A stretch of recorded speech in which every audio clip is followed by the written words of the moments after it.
Bonsoir à tous. Nous remercions.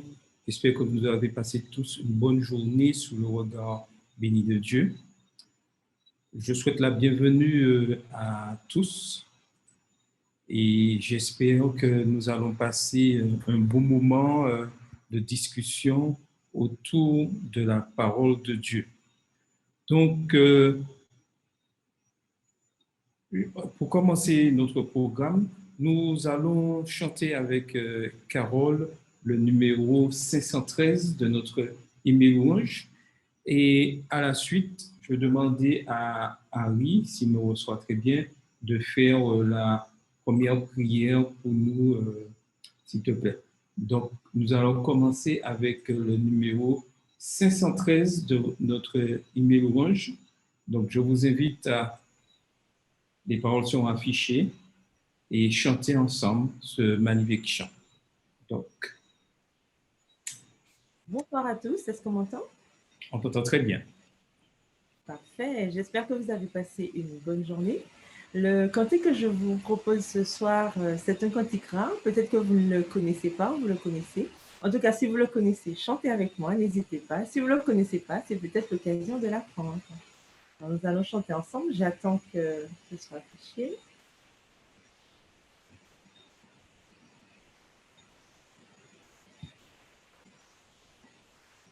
Bon, on y va? Tu peux répéter le numéro, s'il te plaît? Alors, c'est le numéro 513 du hymne louange. Je te remercie et bonsoir à tous. Bonsoir.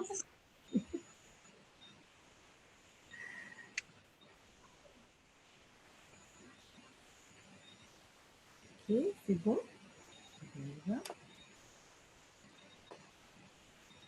Alors, on ne voit plus les paroles. Je ne sais pas si c'est volontaire. Bon, on commence le 513 du hymne louange. En Jésus, je demeure, et lui demeure en moi. Je le vois à toute heure il me voit. Je sais bien que son trône est plus haut que les airs, mais son regard rayonne au bout de l'univers. Tant que je fus mon maître, j'ignorais le bonheur. Maintenant tout mon être appartient au Seigneur. Depuis que son service, mon cœur est tout entier. J'éprouve un vrai délice à suivre son sentier. Gardé par sa puissance, soutenu par son bras, paisible je m'avance au-devant des combats. Au poste qu'il m'assigne, je serai malgré tout fidèle à la consigne et joyeux jusqu'au bout. J'ai lavé ma souillure dans le sang de l'agneau. En ma vieille nature naît un monde nouveau. Je renonce à moi-même, à tout ce que j'aimais. Pour mon sauveur qui m'aime, je vivrai désormais. Pardon. Merci à tous, à tout à l'heure. Merci Carole pour ce magnifique chant. J'espère que vous le connaissiez et que si vous ne le connaissez pas, que vous aurez l'occasion encore durant la semaine de le réécouter, de l'apprendre. Donc maintenant, nous avons la prière avec Harry, j'espère qu'il m'entend. Oui, je t'entends. Ok, d'accord. Bienvenue à toi. Donc, peux-tu nous faire la prière, s'il te plaît? Avec plaisir. Prions. Notre Père, notre Dieu, nous te remercions pour cette opportunité que tu nous donnes d'étudier ta parole, d'étudier cette nouvelle leçon de l'école du sabbat. Que tu puisses ouvrir nos esprits, Seigneur, et que tu puisses nous accorder la compréhension nécessaire, que tu nous aides à toujours l'étudier. Nous te prions également pour le bulletin missionnaire et tout ce qui sera présenté en ce soir. Sois avec chacun des participants, que tu nous inspires tous, Seigneur, et que ton Esprit Saint nous dirige tous. Sois avec tous ceux et celles qui auront l'opportunité d'écouter ta parole, que tu puisses toucher leur cœur, Seigneur, et que tu nous aides à comprendre davantage, Seigneur, ta parole. Merci une fois de plus pour tout ce que tu fais pour nous. Ce sont là les grâces que nous te demandons en Jésus-Christ. Amen.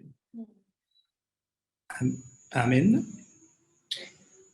Donc maintenant, nous aurons le récit missionnaire, le bulletin missionnaire avec Yolette. Je dis bonsoir à tous. Bonsoir Yolette. Nous remercions Dieu Bonsoir. d'avoir la liberté de pouvoir et le privilège de pouvoir étudier sa parole. Alors, je vais vous relater l'histoire de les expériences de Daniel Amatairan, 29 ans, à l'âge de 29 ans, âgé de 29 ans. Donc, nous voyageons dans ce trimestre dans la division interaméricaine. Donc, cette expérience se passe à Trinidad, alors Trinité et Tobago. Donc, je vais vous parler un peu, un bref résumé de Trinité et Tobago, donc, qui fait partie de l'Union des Caraïbes. L'île de Trinité constitue la Fédération des Caraïbes du Sud, tandis que Tobago constitue la mission de Tobago. On compte 162 églises avec 67 422 membres, ce qui, pour une population de 1 362 000 habitants, correspond à un adventiste pour 20 personnes à Trinité et Tobago. Les doctrines adventistes ont probablement été introduites à Trinité et Tobago vers 1879 par le biais de littérature envoyée d'Angleterre.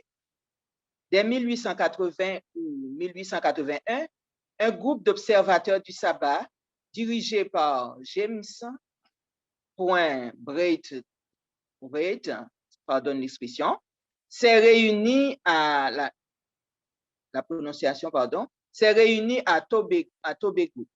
Au début des années 1880, la littérature adventiste était envoyée à Trinité et Tobago par l'International Tract and Missionary Society. Aux États-Unis, la première réponse positive spécifique aux enseignements adventistes à Trinité est venue grâce à une copie du livre Patriarches et Prophètes d'Ellen White, qui a été transmise à un individu qui est devenu l'un des premiers observateurs du sabbat de l'île.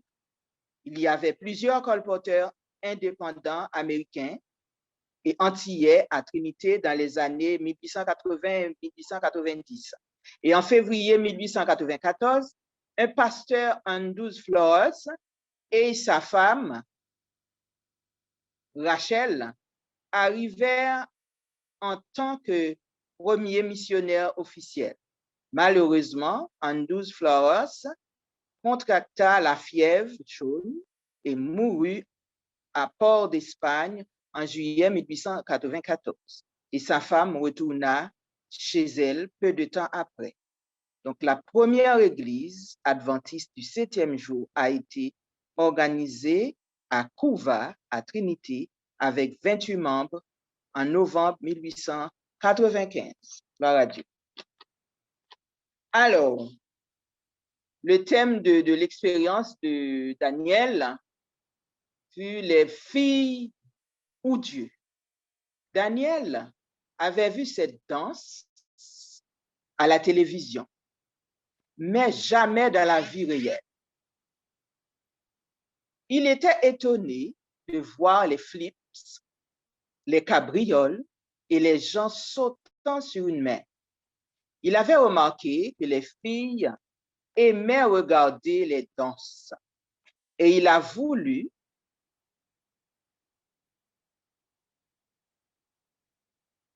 il voulait que les filles le regardent. C'est pourquoi il avait appris à danser. Daniel adorait danser et avait remporté des concours de spectacles locaux et même un voyage aux Pays-Bas. Sa population était montée en flèche et les filles s'empressaient autour de lui. Un jour que Daniel était assis sur son lit, en train de réfléchir, il a entendu une voix lui demandant « Que veux-tu faire de ta vie ?» Alors, surpris, il s'est demandé si la voix pouvait être le Saint-Esprit, parce que ses parents l'avaient amené à l'église alors qu'il était un peu jeune. Donc, il faut dire que c'était un peu jeune garçon, il faut dire que ces histoires se passaient sûrement dans son adolescence, peut-être 12, 13, 14, 15 ans. Alors, mais il n'y était plus allé depuis des années. Daniel n'aimait pas l'idée que le Saint-Esprit n'avait pas l'idée que le Saint-Esprit puisse lui parler. Lui, dont sa passion fut les plaisirs du monde, la renommée et les plaisirs du monde. Alors, sa réponse à Dieu fut Dieu, pas maintenant, 2 fois. Donc, son désir, c'était de danser jusqu'à ce qu'il soit vieux. Ensuite, quand il ne pourrait plus danser, disait-il, il allait à l'église. Et Daniel a remarqué que Dieu avait un autre plan. Il a commencé à faire des cauchemars. Il se voyait attaqué par des démons. Une nuit, il a rêvé du retour du Christ. Il a vu Jésus vêtu de blanc dans les nuages. Le monde était en feu et les gens couraient partout et hurlaient. Alors Daniel s'est réveillé, le cœur battant. Disait, je suis perdu, je suis perdu, je suis perdu. Je dois revenir à Dieu. Mais il ne l'a pas fait malheureusement. Et plusieurs années sont passées. À l'âge de 19 ans, il a aménagé chez des parents non chrétiens alors qu'il étudiait à l'université. Un jour, il a remarqué sur la table un DVD. Dieu ne dort pas, hein? Un DVD intitulé La vérité sur le hip-hop. Cela venait d'un ministère chrétien. Alors, il a été surpris de le voir dans la maison non chrétienne. Alors, il disait, qui a acheté ça à des proches? Personne ne savait d'où venait le DVD. Daniel a regardé le DVD. Il a été étonné d'apprendre que le hip-hop a des origines communes avec le gangstérisme et est associé au meurtre, à la violence et aux drogues illégales. Donc, il était troublé. Le hip-hop semble être étroitement lié aux choses perverses, disait-il. Je n'aime pas ça. Je pensais que c'était simplement chanter, s'amuser et avoir beaucoup de filles. Donc, il s'était piégé en quelque part. Il a demandé à un de ses amis danseurs si le contenu du DVD était vrai. Alors, cet ami lui a répondu, ce n'est pas vrai. De toute façon, personne ne s'en soucie. Daniel a continué à danser, mais il a aussi commencé à aller à l'église avec un cousin adventiste. Au milieu de réunions d'évangélisation, qui devrait durer 1 mois, il s'est levé lorsque le prédicateur a demandé à ceux qui souhaitaient être baptisés de venir à l'avant. Mais tout son corps tremblait. Il aperçut que 2 voix se disputaient dans son esprit. « Vas-tu quitter la danse pour ça ?» disait une voix. L'autre voix disait « Vas-tu quitter l'argent ?» Et dans la même voix lui dit « Vas-tu quitter l'argent, les filles et la célébrité ?» Alors choisis Jésus, a dit l'autre voix. Il est le seul chemin. Alors qu'il hésitait à s'avancer, le prédicateur continuait à lancer son appel. Daniel a pensé à l'argent, à la célébrité et aux filles, et il s'est assis. Arrivé à la maison, ce soir-là, il est tombé à genoux et pria, disant, « Dieu, si tu veux que je me repente, montre-moi un signe de main. Donne-moi la force de m'avancer si le prédicateur fait un nouvel appel. » Alors, la soirée suivante, le prédicateur a lancé un autre appel. Daniel s'est levé et tout son corps s'est mis à trembler violemment. Encore une fois, il a entendu 2 voix qui se disputaient. Dieu a-t-il prié? Donne-moi la force de faire un premier pas vers l'avant. À ce moment-là, il a senti une légère pression dans son dos. Il a fait un pas en avant. Après cela, il lui a été facile d'accomplir la 2e étape. Et bientôt, il s'est tenu à l'avant. Aujourd'hui, dit Daniel, il a fait un pas en avant. Aujourd'hui, Daniel a 29 ans et il étudie pour devenir pasteur à l'université Southern Caribbean, par Dieu. Il fait également de l'évangélisation sur Facebook. Il a publié des vidéos inspirantes et a donné des études bibliques sur Facebook pendant 6 ans.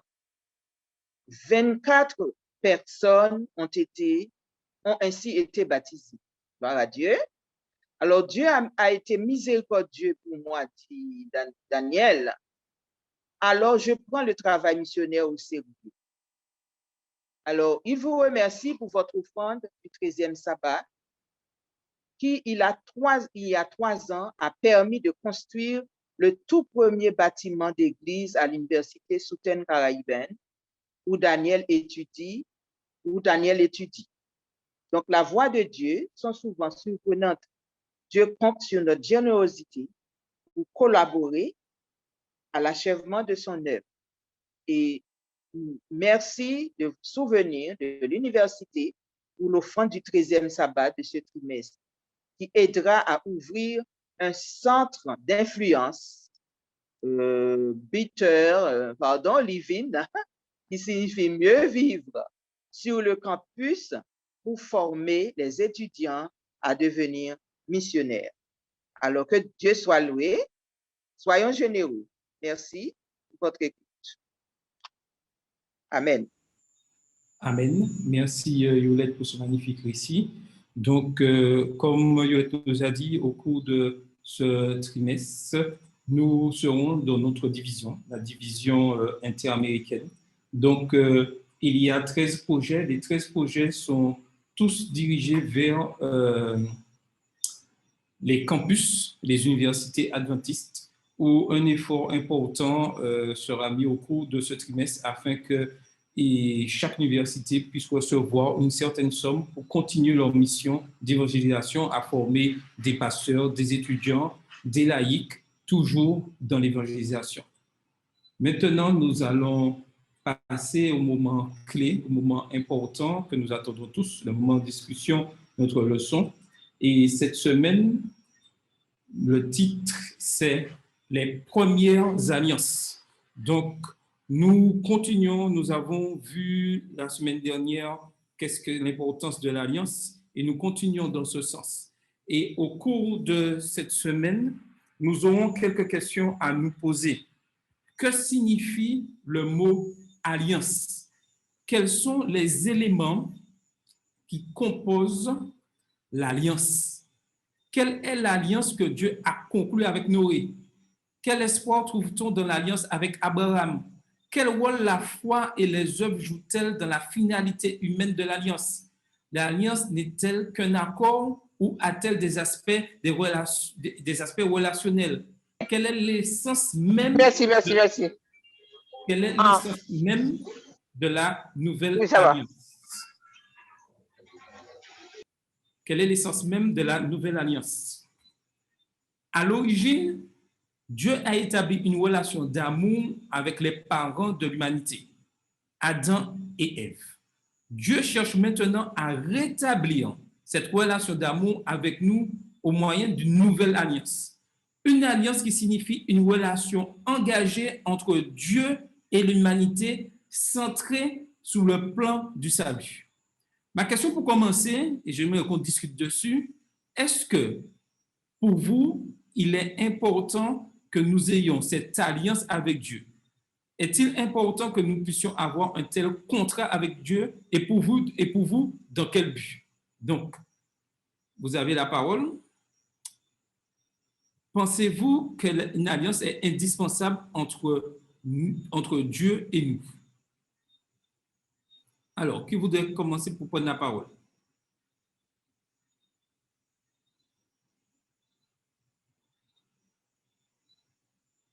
Alors. Oui, je pense qu'une alliance avec Dieu, c'est quelque chose d'indispensable pour l'être humain. C'est indispensable pour notre salut. En tout cas, si nous désirons être sauvés, c'est indispensable pour nous d'avoir cette alliance, ce pacte, c'est-à-dire ce contrat avec Dieu. Dieu qui s'engage à sauver l'humain qui est perdu et l'humain qui s'engage en retour à faire confiance à Dieu. Ce qui revient à dire observer les commandements de Dieu. Marcher dans le plan que Dieu a prévu, en quelque sorte, pour nous.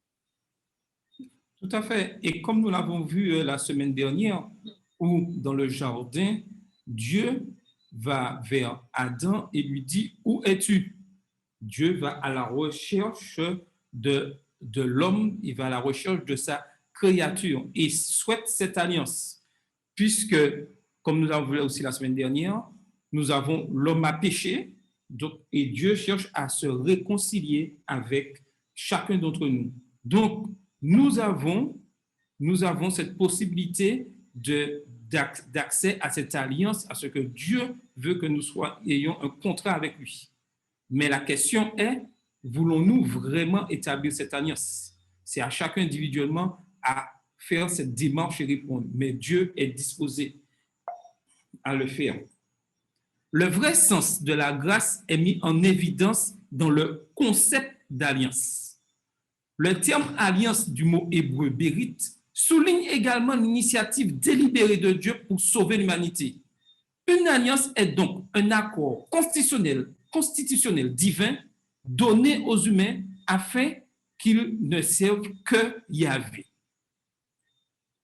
Par l'alliance de la grâce, le Christ s'offre lui-même dans une relation spéciale avec l'humanité.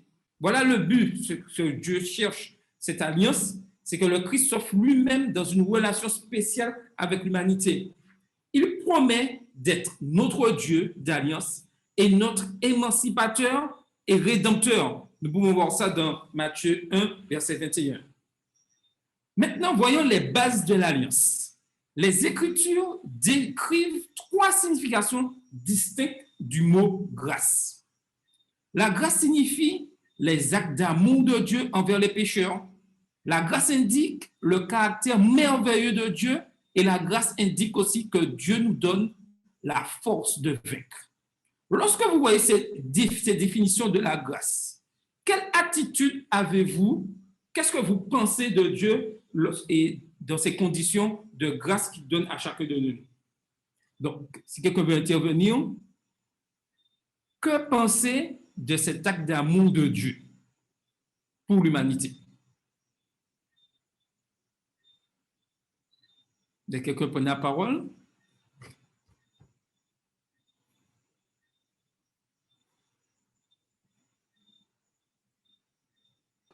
Personne? Oui, Carole? Alors, je pense que c'est une magnifique opportunité que Dieu nous a donnée de pouvoir nous réconcilier en tout cas avec le Père. Et je pense aussi que ça montre à quel point Dieu nous a aimés. Dans la précédente leçon, enfin, Dieu nous aime, je dis nous a aimés, Dieu nous aime, puisqu'on a vu dans la précédente leçon qu'il avait pris tout son temps pour créer l'homme. Donc, ça montrait à quel point c'était une œuvre d'art. Et on voit que il a poussé son amour jusqu'à nous faire la grâce de nous racheter malgré le fait qu'on ait péché. Donc, je pense que cette grâce de Dieu vraiment est un grand cadeau. Et c'est un cadeau que nous devrions accepter parce qu'il l'a fait vraiment par amour pour nous.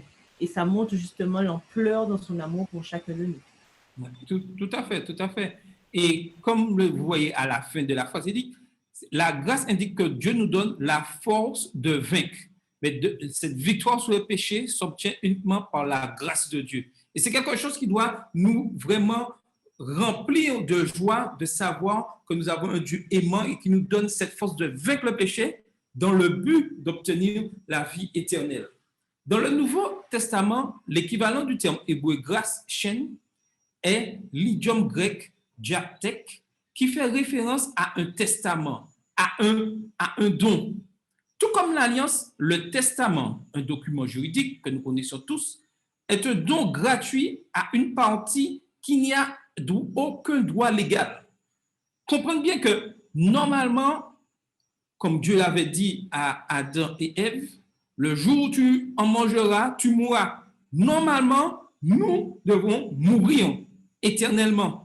Mais cette grâce de Dieu, cet amour pour l'humanité, pour sa créature, nous donne maintenant, je dirais, un droit légal, alors que normalement, nous n'y avons pas droit. Ainsi, le testament est également un modèle approprié de la grâce de Dieu. L'alliance, maintenant, voyons l'alliance avec Noé. Le concept d'alliance apparaît pour la première fois je dis première fois, plutôt une seconde fois, dans Genèse 6, verset 18. Mais j'établis mon alliance avec toi. Tu entreras dans l'arche, toi et tes fils, ta femme et les femmes de tes fils avec toi. Et vous pouvez lire ça dans Genèse 6, verset 18. Ici, dès le début, on peut voir l'idée d'une relation d'alliance entre l'humanité, en l'occurrence Noé, et Dieu.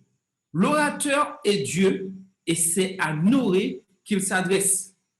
Ainsi, Dieu, en accomplissant son dessein, a conclu une alliance comme expression de sa relation avec Noé. La relation d'alliance divine et rédemptrice qui existait depuis la chute, Genèse 3, verset 15, est renouvelée par l'initiative de Dieu. L'alliance d'Abraham, maintenant seconde alliance.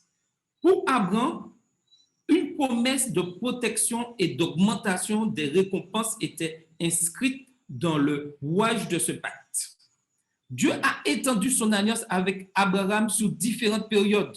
Genèse 12, versets 1 à 3, nous trouvons un quintuple, je veux, de la part de Dieu, révélant l'intensité et la grandeur et l'engagement de Dieu envers Abraham.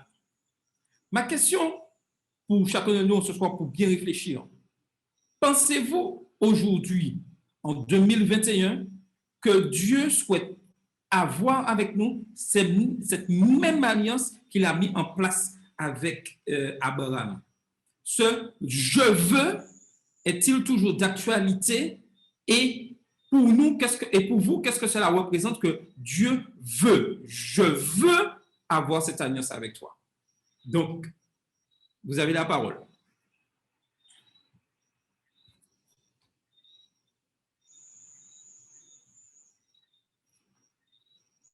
Alors, quelqu'un voudrait s'exprimer?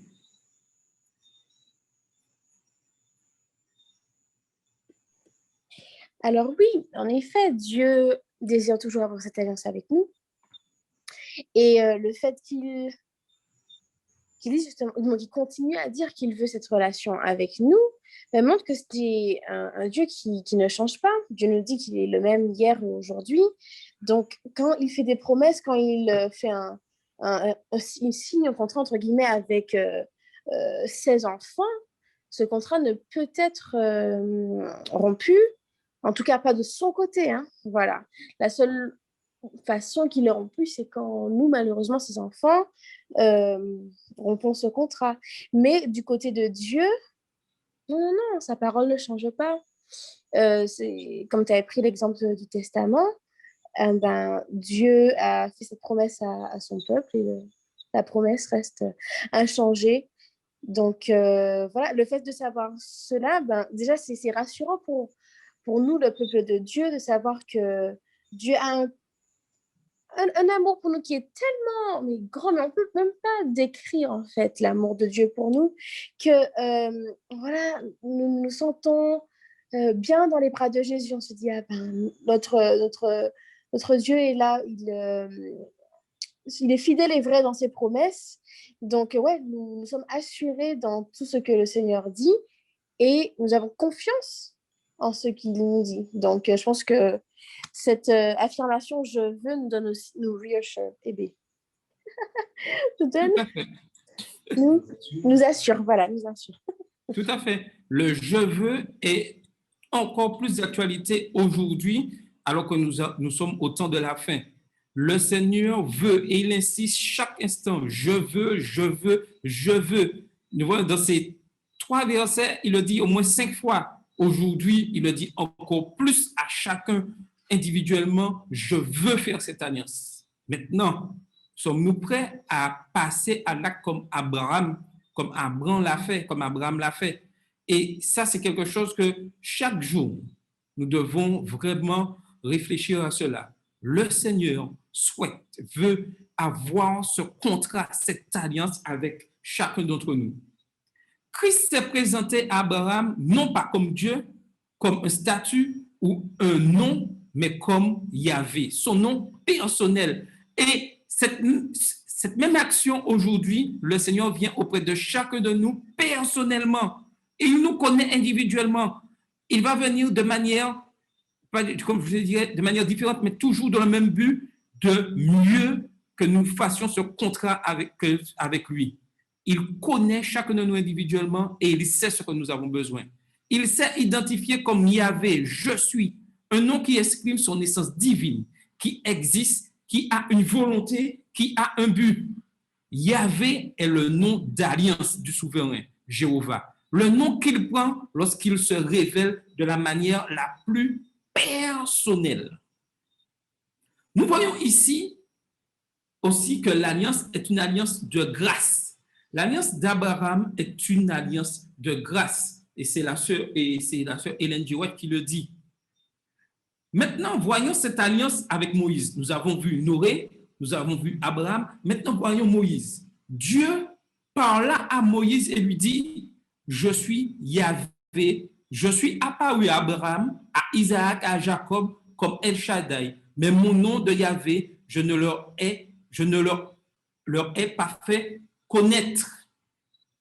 J'ai aussi établi mon alliance avec eux pour leur donner le pays de Canaan, la terre où ils résidaient en étranger.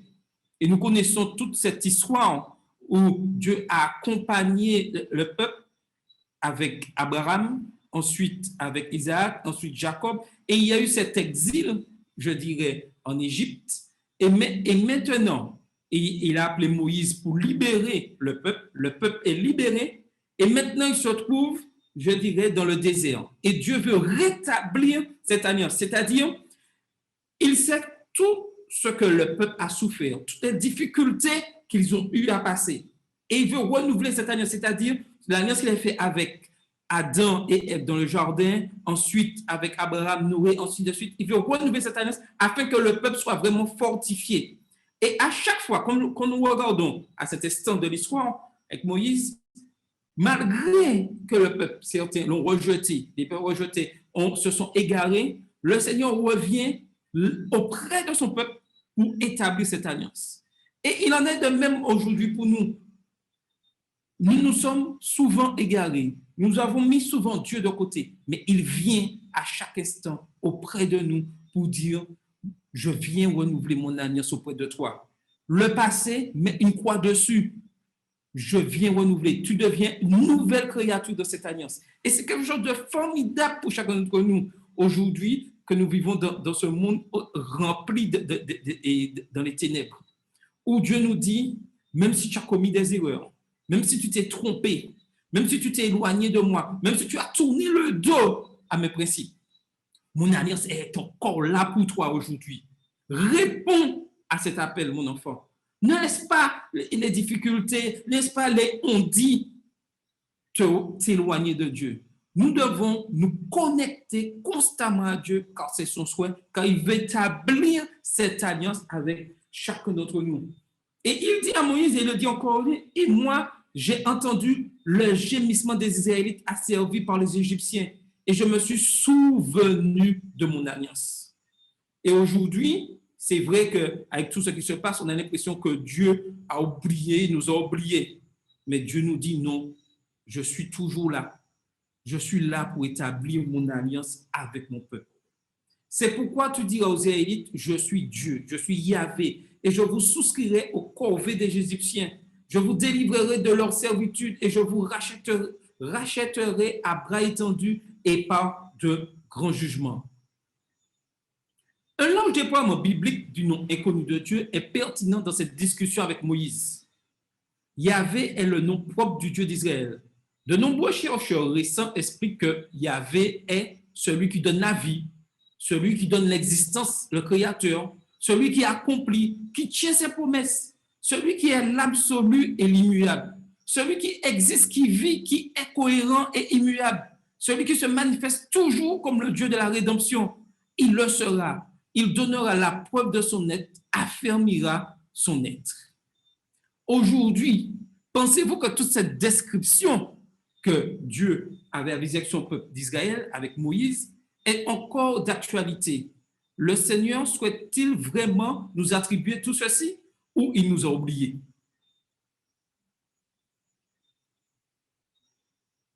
Alors, quelqu'un voudrait-il répondre à ma question? Oui, Carole.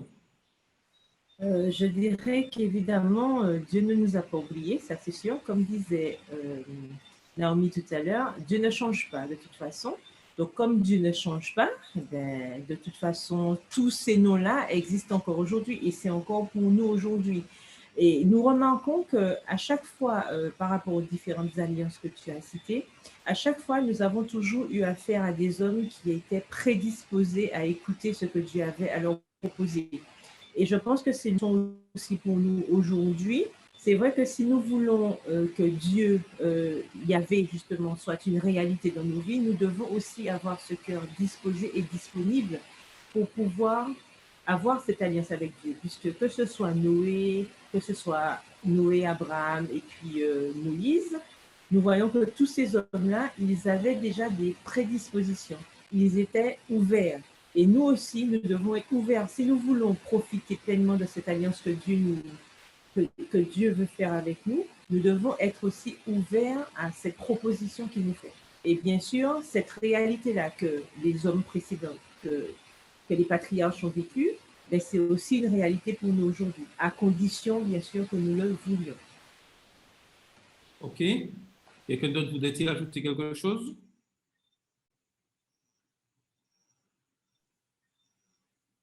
Jean 17, verset 3 dit, « Or la vie éternelle, c'est qu'ils te connaissent, toi le seul vrai Dieu, et celui qu'il a envoyé, Jésus-Christ. » Alors donc, cette vie éternelle, cette alliance est actuelle et d'actualité aujourd'hui, parce que Dieu est un Dieu d'amour. Beaucoup de personnes ne comprennent pas ce que c'est qu'une alliance. Dieu est un Dieu d'amour, il fait grâce. Mais je peux dire peut-être un mot qui est peut-être poignant. Dieu flatte l'homme pour que l'homme puisse avoir la vie éternelle. Parce qu'il a donné sa vie et en plus il continue à flatter. Mais sauf que la grâce de Dieu, la grâce de Dieu a une fin. parce que une alliance est un engagement. Donc, l'homme étant créé libre, donc tout dépend de sa volonté, mais Dieu est toujours disposé à sauver jusqu'à ce que sa grâce prendra fin, parce qu'il y a un jour que la grâce de Dieu prendra fin. Quand Dieu flatte, lance des appels, le jour viendra où ce sera fin, fini. Alors donc, c'est maintenant et jusqu'au bout. Le but de Dieu, c'est de sauver l'homme jusqu'au bout. C'est à l'homme d'accepter de s'engager dans la voie de Dieu. Voilà. Tout à fait.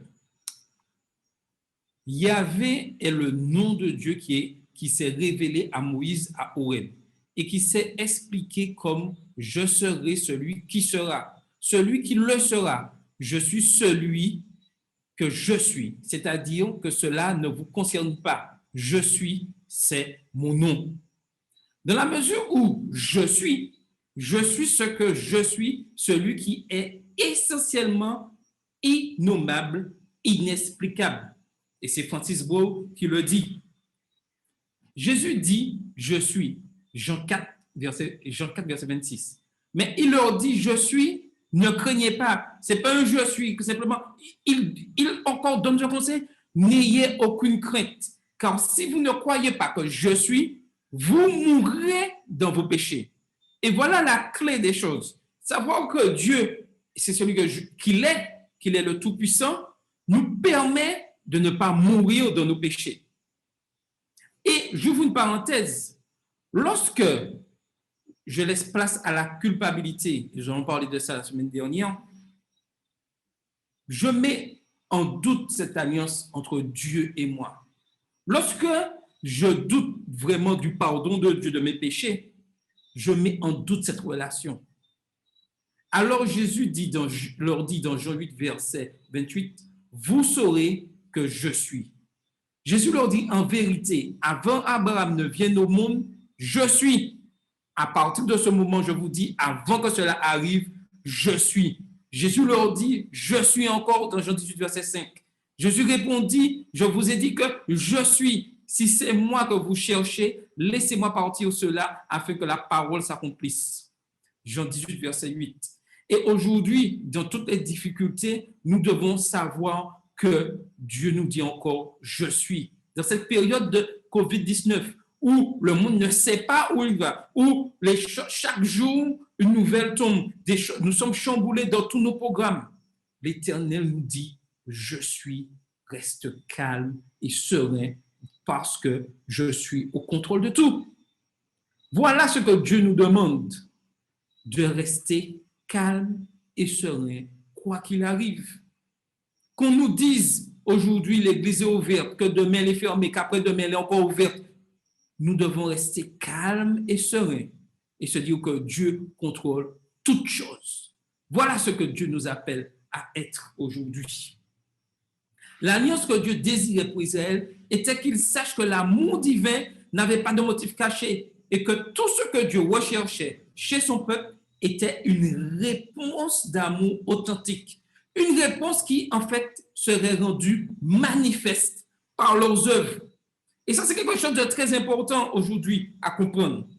L'Éternel souhaite que notre sérénité par rapport à l'amour qu'il a pour nous se manifeste par nos œuvres, se manifeste par un engagement sincère et fidèle dans la proclamation de l'Évangile. Voici ce que Dieu nous demande en retour, en accomplissement de cette alliance. Que chacun puisse être vraiment un élément fort dans l'évangélisation, dans la proclamation de l'Évangile et dans un témoignage profond qui attire des âmes à Dieu. La nouvelle alliance, maintenant, voyons cette nouvelle alliance dans Jérémie 31, versets 31 à 34. Nous trouvons la promesse la plus profonde et la plus passionnante de la nouvelle alliance dans toute la Bible et qui nous sert aujourd'hui et qui nous donne cette force aujourd'hui en tant qu'adventistes du 7e jour. Peu de gens se rendent compte que le Nouveau Testament a reçu son nom de ce passage particulier. Comme le mot latin pour alliance et testament, Origène, le célèbre père de l'Église, vers 185 à 254 de notre ère, a appelé les 27 livres de la Bible le Nouveau Testament. Voyons, j'ai une petite expérience avant que nous puissions passer à un échange de questions. Avant la Seconde Guerre mondiale, une femme traversait la Géorgie pour se rendre à Moscou. Elle rencontra par hasard une femme âgée vivant dans un chalet. Lorsque la vieille femme apprit que la voyageuse se dirigeait vers Moscou, elle a demandé « Pourriez-vous livrer une boîte de caramel fait maison à mon fils ?» Son fils s'appelait Joseph Staline. Pour le reste du monde, cependant, il était le dictateur de la Russie. Mais ce que les autres pensaient de lui ne faisait aucune différence pour sa mère. Cette petite anecdote nous montre combien Dieu nous aime. Malgré que des fois, nous tombons dans le péché, que je dirais que nous recevons toutes sortes de critiques à cause de nos fautes, Dieu ne voit en nous qu'une créature qu'il aime. Comme cette mère était attachée à son fils Staline, son fils pouvait faire les pires bêtises, mais c'était son fils bien-aimé. Dieu agit de la même manière vis-à-vis de nous. Il nous aime. Et malgré nous commettons de multiples erreurs quotidiennement, il nous dit, viens à moi à chaque fois. Viens à moi, je suis prêt à te pardonner. Mais nous savons tous, comme Violette nous disait, qu'à un certain moment, dans son amour, Dieu sera obligé de dire stop. Donc faisons tout pour vraiment nous mettre sous cette coupole de Dieu et ne pas laisser cette culpabilité nous manger. Car aujourd'hui, l'ennemi de nos âmes sait que par la culpabilité, il peut faire beaucoup de mal dans nos vies, beaucoup de tort. Mais lorsque j'ai demandé pardon à Dieu pour mes péchés, même le plus horrible des péchés, je suis pardonné par le sang de Jésus-Christ. Même si je dois vivre avec des conséquences, c'est normal. J'ai péché, j'ai commis une erreur. Mais je suis pardonné par le sang de Jésus-Christ. Maintenant, j'aimerais vous poser certaines questions pour nous amener à la réflexion au cours de cette semaine et mieux comprendre cette leçon, les premières alliances. L'amour de Dieu est comme celui de la mère de Staline. Peu importe que nous soyons mal vus par les autres, Dieu continuera à nous aimer. Considérez comment ce genre d'amour le pousse à nous offrir une relation d'alliance. C'est quelque chose vraiment de formidable. Quel rôle notre foi joue-t-elle lorsque nous comprenons que Dieu fait le premier pas vers la réconciliation? Lorsque nous exerçons notre foi, comment le premier pas de Dieu affecte-t-il nos actes et nos actions de tous les jours? Donnez un exemple des dangers auxquels nous sommes confrontés si nous faisons passer les œuvres avant la foi. Alors, est-ce que quelqu'un voudrait répondre à cette question? Quels sont les dangers auxquels nous sommes confrontés si nous faisons passer les œuvres avant la foi? Alors, vous avez la parole.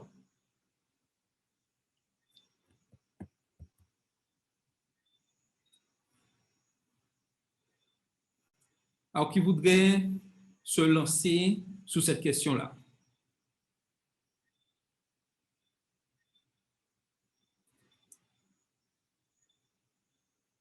Il est important que nous puissions comprendre que les œuvres ne doivent pas, les œuvres travaillent ensemble avec la foi, mais les œuvres ne doivent pas être au-dessus de la foi. Nous devons avoir cette foi qui va nous amener à accomplir les œuvres.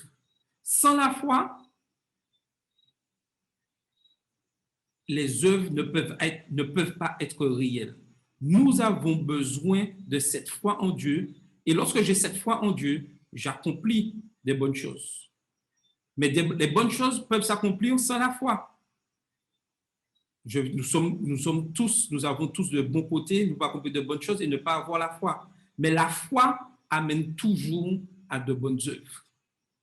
Donc, je continue. Oui, Carole. Je voulais juste dire par rapport à cette question que c'est hyper dangereux, effectivement, de mettre les œuvres avant la foi, puisque c'est comme ça que certains se disent qu'ils n'ont pas besoin de Dieu, parce qu'on peut faire le bien par nous-mêmes, etc. Or, nous savons en tant que chrétiens que c'est Dieu qui met en nous le vouloir et le faire. C'est lui qui met en nous ce désir de pouvoir accomplir des choses. Donc, la base, déjà, c'est Dieu. C'est Dieu qui nous inspire. C'est son Esprit Saint qui nous inspire et qui nous permet de faire des choses. Si on met les œuvres avant, ça voudrait dire qu'on n'a pas besoin de Dieu en quelque part, puisque l'homme peut faire de lui-même, alors que nous savons que c'est faux. Donc, c'est pour ça que la foi et les œuvres vont ensemble, puisque c'est parce que nous avons la foi, c'est parce que nous croyons en Dieu, que nous faisons des choses par amour et pas par ce qu'il faut faire, en fait. Donc, il est important que cette motivation, justement, soit divine et pas humaine, puisque ça risque de nous fourvoyer et de nous mener dans des directions qui ne sont pas les bonnes. OK. Donc, une alliance est une relation conclue entre deux personnes, nous l'avons vu. Un marché pour un profit mutuel, un engagement pour une amitié mutuelle. Dans la Bible, nous voyons sans cesse Dieu faire le premier pas pour initier une relation d'alliance. Si cette relation est mutuellement bénéfique pour les deux parties, pourquoi attendons-nous que Dieu vienne à nous? Quel message la persistance de Dieu à poursuivre l'humanité perdue envoie-t-elle à l'univers? Oui, Dieu vient auprès de chacun d'entre nous. C'est lui qui fait tout le temps le premier pas. Pourquoi attendons-nous que Dieu vienne souvent à nous? Passons à l'acte. Rapprochons-nous de Dieu, il le souhaite, car bientôt, cette porte de la grâce sera fermée et nous ne pourrons plus y avoir accès. Le Seigneur attend chacun de nous individuellement. Il nous attend. La leçon que nous voyons avec cette alliance cette semaine, les premières alliances, compare notre relation d'alliance avec Dieu au mariage. Un bon mariage ne dure pas par obligation, mais par amour. En vous basant sur cette comparaison, au cours de cette semaine, réfléchissez à votre relation d'alliance idéale entre Dieu et vous. Réfléchissons comment cette relation est. Une relation ne dure pas par obligation. Si je sers Dieu par obligation, il y aura un problème, sachant que Dieu, lui, n'est pas notre service par obligation. C'est par amour qui fait cette alliance. Mais le plus souvent, c'est nous le problème. Lorsque je sers Dieu par obligation, il y a un problème. Cette alliance sera rompue, pas à cause de Dieu, mais à cause de moi, parce que je n'ai pas compris le sens de cette alliance. La réussite de cette alliance passe par l'amour que j'ai pour Christ. Comprendre cet amour, que je ne suis pas digne de cela, mais que par son amour, je le reçois. Donc, comme j'aime Dieu et je comprends cet amour, je le sers. Mais si je le sers par obligation, je cours à l'échec. Dans un mariage, l'amour augmente proportionnellement au temps de qualité consacré à la relation. Et tous ceux qui sont mariés le savent très bien. Pour qu'un amour dure, il faut avoir des moments de qualité ensemble. Pour lorsque les difficultés viendront, on puisse se rappeler que, ah oui, mais dans ces moments, on était si bien. Retournons à cette source. Pensez à des moyens d'améliorer la qualité du temps que vous passez avec Dieu. Dans la prière, dans la méditation. Et comme je le dis à chaque fois, si je ne prends pas le temps d'avoir un culte régulier, quotidien, 1 à 2, 3 fois par jour avec Dieu, je risque d'avoir une rupture dans mon alliance. Pensez à avoir un partenaire de croissance. Faites appel à quelqu'un, si vous le pouvez, qui vous encouragera et vous rappellera de réévaluer périodiquement le temps que vous passez avec Dieu. La Bible parle de plusieurs alliances qui se concluent par la nouvelle alliance. Sont-elles en réalité distinctes les unes des autres ou s'agit-il vraiment de la même alliance? De la même alliance exprimée de différentes manières. Est-il possible pour Dieu de conclure plus d'une alliance? Qu'en pensez-vous? Est-ce que Dieu peut conclure plusieurs alliances ou cette alliance est toujours la même et que Dieu la renouvelle constamment? Donc, vous avez la parole. Rapidement. Que pensez-vous?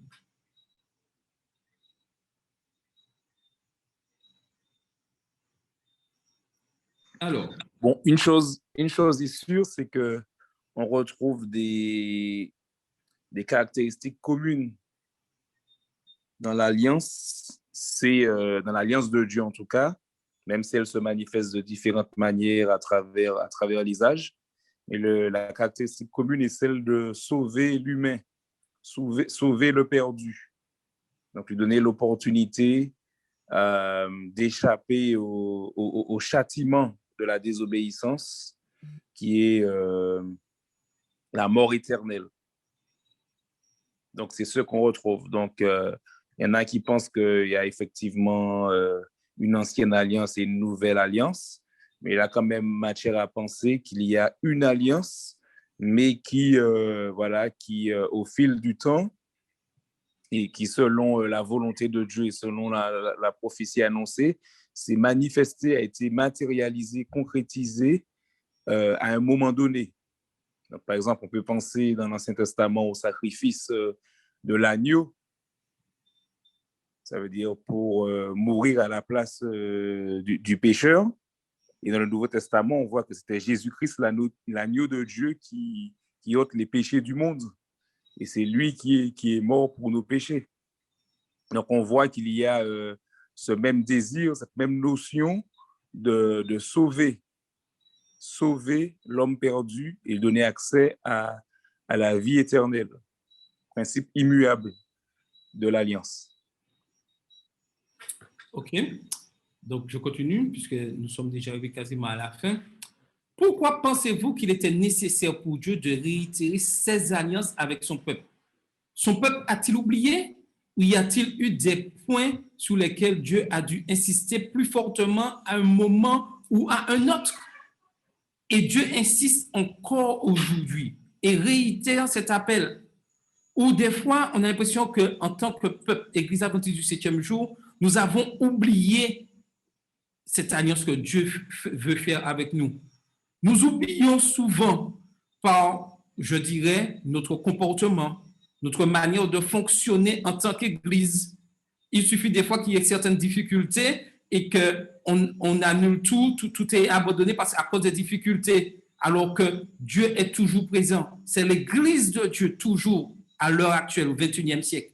Et Dieu souhaite avoir une Église militante, une Église qui, dans cette période de COVID-19, soit encore plus forte. Si l'Église faisait une réunion, 2 réunions, elle doit doubler, tripler ses réunions de prière, des réunions de réconfort et des réunions d'action d'évangélisation. Si une seule campagne se faisait durant l'année, durant cette période de COVID, l'Église doit mettre au moins 3-4 campagnes en action. C'est le moment de renouveler, d'être encore plus puissant. Mais l'ennemi de nos âmes sait et il utilise cette période de COVID pour décourager le plus que possible. Et nous devons prendre conscience que c'est maintenant, en plus de cette période de confinement, d'être encore plus présent au sein de l'Église et sur les réseaux, partout, d'être encore plus présent. Ne pas nous laisser montrer au monde qu'il y a un Dieu qui existe et qui veut faire cette alliance avec son peuple. Car l'ennemi connaît cette alliance. Il ne veut pas que l'Église accomplisse sa mission et il souhaite que cette alliance soit caduque, soit annulée. Mais l'Éternel vient auprès de chacun de nous pour accomplir cette alliance. Par définition, une alliance est un accord entre 2 ou plusieurs parties. En général, il s'agit des parties qui ont un certain niveau d'égalité. La relation entre le Créateur et la création ne serait pas considérée comme un exemple typique. Pourtant, Dieu ressent le besoin de conclure un accord avec sa création. Pourquoi Dieu souhaite accomplir quand même, malgré tout ça, cet accord? Ça sera ma dernière question.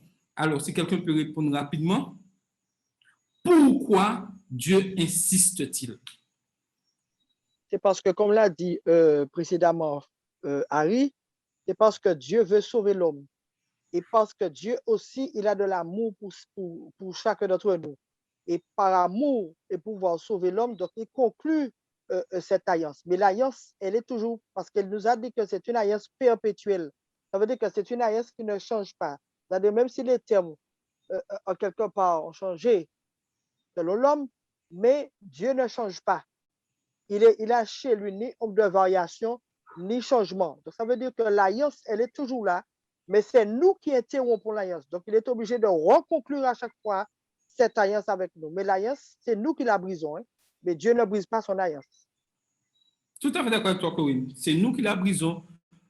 Mais Dieu, cette alliance est toujours la même. Et nous l'avons vu avec Noé, Abraham, Moïse, cette nouvelle alliance. La base est toujours la même. Dieu souhaite avoir ce contrat avec son peuple. Que signifie l'affirmation selon laquelle la loi de Dieu sera écrite dans nos cœurs? Romains 2, verset 15 nous dit, il montre que l'œuvre de la loi est écrite dans leur cœur, leur conscience en rendant témoignage et leur pensée s'accusant ou se défendant tour à tour. Oui, le Seigneur souhaite aujourd'hui avoir un peuple puissant, un peuple qui proclame l'évangile. Et comme je le disais, un peuple dans cette période de difficulté puisse annoncer que Christ revient bientôt et qu'il sera là. Les premières alliances, Dieu, sont encore d'actualité aujourd'hui. Quelles sont mes réactions et mes sentiments devant l'état de notre monde actuel? Nous devons suivre-t-il l'exemple laissé par Dieu, Jean 3, verset 16? Oui, Dieu a tant aimé le monde qu'il a donné son Fils unique. Et nous devons proclamer ce message aujourd'hui. Voilà notre mission. Comment ne pas se laisser influencer moralement et spirituellement par le monde ambiant? Faut-il pour cela s'enfermer dans l'arche de nos convictions sans contact avec l'extérieur? Non. Le Seigneur souhaite que nous gardons ce contact, cet échange. C'est pour ceci que nous devons avoir des communautés en action. Nos portes doivent être ouvertes, nos églises doivent être ouvertes, nos réseaux sociaux doivent être ouverts pour annoncer que Christ revient. Nous devons vraiment, je dirais, être à la tête de tout ce qui se passe pour pouvoir annoncer, faire entendre que Christ revient bientôt. Qu'est-ce qui dans ma vie manifeste que j'ai fait alliance avec Dieu? Oui, cette alliance doit se voir. Lorsqu'un peuple est uni ensemble pour avancer, nous sommes dans cette alliance. Comment, comme Noé, inviter ceux qui m'entourent à entrer dans l'arche de l'alliance avec Dieu? Nous devons réfléchir à tout ceci. Aujourd'hui, le Seigneur veut que chacun d'entre nous, nous puissions accepter cette alliance, être des éléments forts pour répondre « Oui, Seigneur, je souhaite être un élément indispensable dans la proclamation de ton évangile. » Le Seigneur attend chacun d'entre nous. La balle est dans notre camp. Respectons cette alliance. Restons dans cette alliance. Et nous verrons la semaine prochaine que cette alliance, c'est pour toutes les générations, pour tout le monde. Nous allons incliner la tête et je demandais si Naomi peut nous faire la dernière prière. Prière pour que nous puissions au cours de cette semaine comprendre que nous devons rester fidèles à cette alliance. Que le Seigneur vous bénisse. Prions.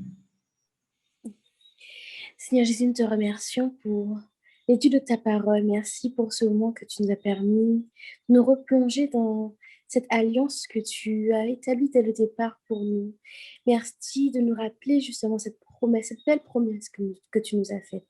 Te remercions pour ta grâce, Seigneur, et nous savons, Seigneur, que ta grâce aura une fin, mais que nous puissions nous reconsacrer à toi, que nous puissions marcher dans tes voies, afin que ce contrat que tu as préalablement signé avec nous, nous ne puissions pas le rompre. Donc pour toutes ces personnes, Seigneur, qui en ce moment se sont éloignées de ta voix, Seigneur, que tu puisses les ramener à toi, que ces personnes puissent voir la nécessité d'en faire retourner au bercail, Seigneur, car tu reviens très, très bientôt. Donc, s'il te plaît, ouvre les yeux de ceux qui se sont éloignés, ceux qui se sont refroidis, et Seigneur, que tu puisses nous préserver de tout mal, de tout danger. Et merci de nouveau pour l'alliance qui perdure et qui ne change pas. Nous te demandons toutes ces grâces et nous te demandons aussi de bénir le département de l'école du sabbat d'Oreb, les dirigeants, toutes les personnes qui ont une part active à l'élaboration de tous ces programmes. Merci encore pour tout ce que tu fais pour nous. Toutes les grâces nous te demandons. Amen.